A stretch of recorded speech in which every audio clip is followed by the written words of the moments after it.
Welcome to This Explainer. Today we're unpacking a really fascinating, deeply psychological mystery from the Second World War. We're looking at the tactical breakdown of what was once literally the most lethal anti-aircraft force on the planet. So let's dive right in. We're going to explore how an undefeated weapon system wasn't just shattered by enemy fire, but by the cold, rational logic of the very men operating it. To really get this, I want to drop you directly into a specific moment in time. It's August 7th, 1944. We're on a dusty road just 2 miles east of Mortain, France. Picture this. You've got 4 men crouched behind a Flak 38. That's 4 20mm barrels mounted on the back of a half-track. Suddenly, overhead, 2 American P-47 Thunderbolts come roaring across the sky at, maybe 300 feet. The gun they're manning is designed for this exact scenario. It can pump out over 400 rounds a minute. But the crew just stands there. They don't pull the trigger.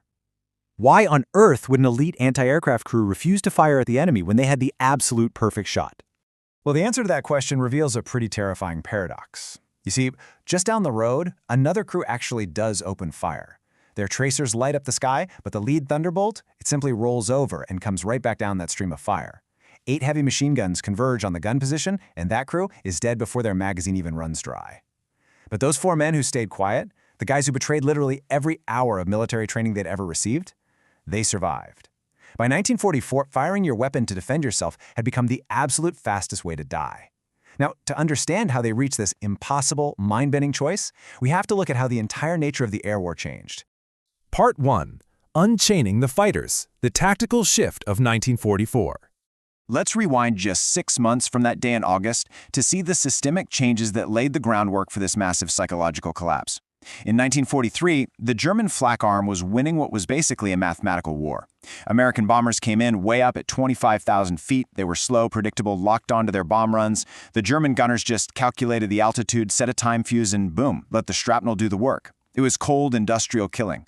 But then, in 1944, the whole thing flipped. The war literally dropped to treetop level. Suddenly, these German gunners were facing a brutal, totally unpredictable enemy coming straight at their faces at 300 miles per hour, just 50 feet off the ground. So what actually triggered this huge shift? Well, it started with a single order from Lieutenant General Jimmy Doolittle in January of 1944. He basically told his pilots, go ahead, go low, hunt the Luftwaffe wherever it lives. He completely tore up the previous rulebook. Fighters were no longer tethered to those heavy bombers 5 miles up in the sky. They were unchained. And the machine that executed this new kind of war, that was the Republic P-47 Thunderbolt. This thing was a 7-ton absolute beast of a plane, equipped with a massive radial engine that acted almost like a steel wall for the pilot. It could absorb a shocking amount of damage and just keep on flying. The Americans took this and formalized it into an incredibly lethal 2-step system. The 9th Air Force developed a strict tactical doctrine for these low-level sweeps. Step 1, suppress the flak. Step 2, destroy the target. Think about that for a second. If American pilots saw a German supply column, they didn't go for the trucks first. No, they actively hunted the anti-aircraft guns. And how do they find those guns? By simply waiting for the German crews to shoot. The very moment a German gunner fired, his own glowing tracers drew a bright roadmap straight back to his unarmored position. Their own weapons had quite literally become a death sentence. Part 2. The Flak Traps. Germany's desperate countermeasure. Now, the German military didn't just sit there and take this, right? They relied on their deep experience and mastery of concealment. They developed a doctrine known as the Flak fall, or the Flak trap. Imagine for a second you're a Thunderbolt pilot. You're flying along and you see 3 soft, totally unescorted trucks on a straight stretch of road. It looks like a total gift. So you roll in, you commit your 7-ton aircraft into a steep dive, and right as you drop below 500 feet, which is way too low to pull out cleanly, bam, the trap springs. Hidden guns in the tree lines open up from both sides in a point-blank crossfire. You've fallen directly into a perfectly prepared kill zone. The tactics behind these flak falls were incredibly ruthless, but you have to admit, pretty inventive. Commanders enforced mandatory 2-hour fire silences. This meant the first wave of planes would fly completely unbothered, thinking the area was totally clear. They'd use dummy wooden guns to draw out that lethal first American pass while the real guns stayed hidden. They even went as far as tucking 20mm and 37mm guns inside ordinary civilian freight trains, just waiting until a pilot was right on top of them to open up. And look, these traps absolutely cost American lives, but the American system was incredibly adaptable. Pilots started warning each other, reconnaissance planes meticulously mapped out the traps, and soon enough, a new rule emerged. If it looks easy, it's a trap. So the German success rate hit a very strict ceiling. Part 3. Jabotot, Death from Above, the Normandy Invasion. This all brings us to a major breaking point, a moment where the German army completely lost the ability to hide or set the terms of battle. I'm talking about D-Day. On June 6, 1944, the Allies flew an astounding 14,674 sorties over Normandy. The Luftwaffe, they flew 319. That is a staggering 46-to-1 ratio. Remember, those German anti-aircraft guns were fundamentally designed to work as a team alongside their own fighter planes. But on D-Day, the German gunners looked up into the sky and realized the other half of their defense system simply didn't exist anymore. They had been completely abandoned, left to face wave after wave of American, British, and Canadian aircraft totally alone. This absolute suffocating air dominance gave rise to a terrifying new German slang word, Jabotot, which basically translates to death by fighter bomber. And here is exactly why it felt so inescapable. General Elwood Quesada of the U.S. 9th Air Force did something truly revolutionary for the time. He put fighter pilots directly inside the lead Sherman tanks, completely equipped with VHF radios tuned right to the Thunderbolt frequencies. Because of this, P-47s didn't just fly by anymore. They orbited all day long. If a German gun so much as showed a tiny muzzle flash, the tank radioed the planes, and those Thunderbolts were diving in literally seconds. So, here is the crucial takeaway. This is exactly how the spiral of silence was born. When you give a man the choice between firing his gun and dying instantly, or staying completely silent and watching his own supply lines burn to the ground, a really terrifying psychology takes over.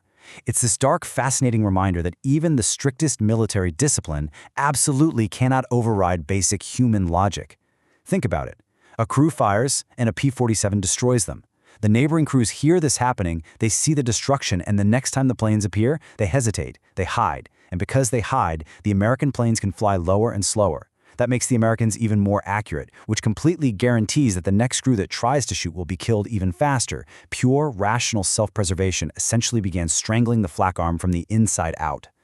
Part 4. The Industrial Disparity, a war of two magnitudes. Now, Berlin's high command wasn't totally blind. They could see this spiral happening.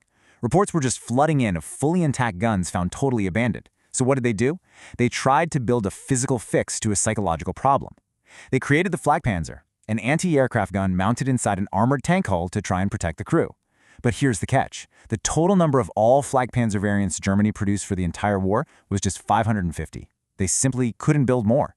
Why? Because every single Flakpanzer required a Panzer IV tank hull, which meant stealing from the desperately needed medium tanks required at the front lines. It was steel competing with steel.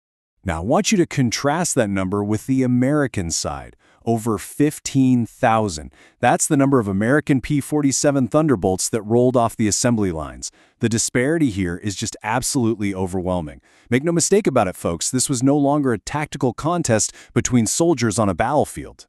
The German solution was ultimately completely doomed by scale.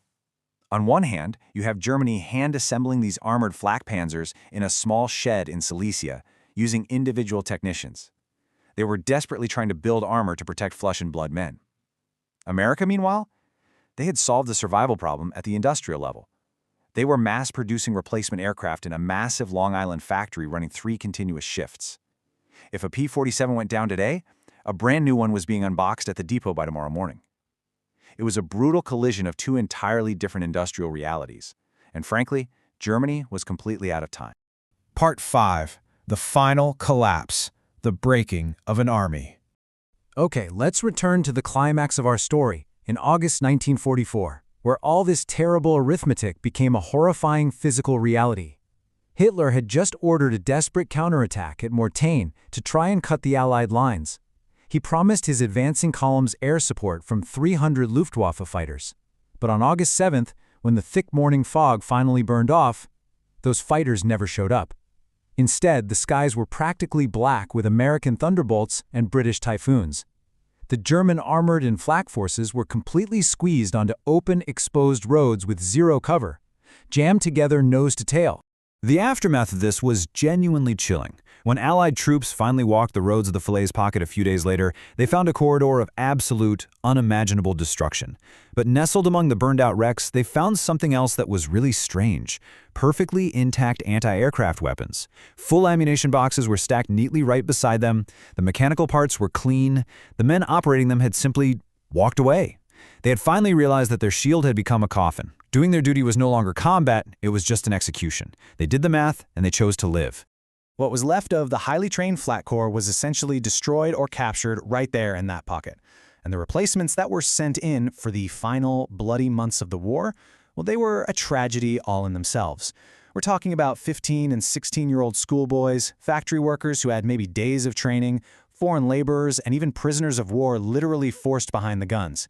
In fact, by April 1945, nearly 44% of all German Flak personnel defending the skies over the Reich were officially classified as completely unqualified for combat. Which brings us to this incredibly haunting quote from General Henry Arnold, the commander of the U.S. Army Air Forces. He said, "We never conquered the German Flak artillery." And you know what? He was completely right. Flak kept firing and it kept killing Allied pilots right up until the very last day of the war. But while the weapon system itself was never truly defeated on paper, it was utterly broken from the inside. So I'll leave you with this. How does an army possibly cope when its most powerful defensive shield is undone, not by the enemy's bullets, but by the perfectly rational silence of its own terrified operators? That is something to truly think about.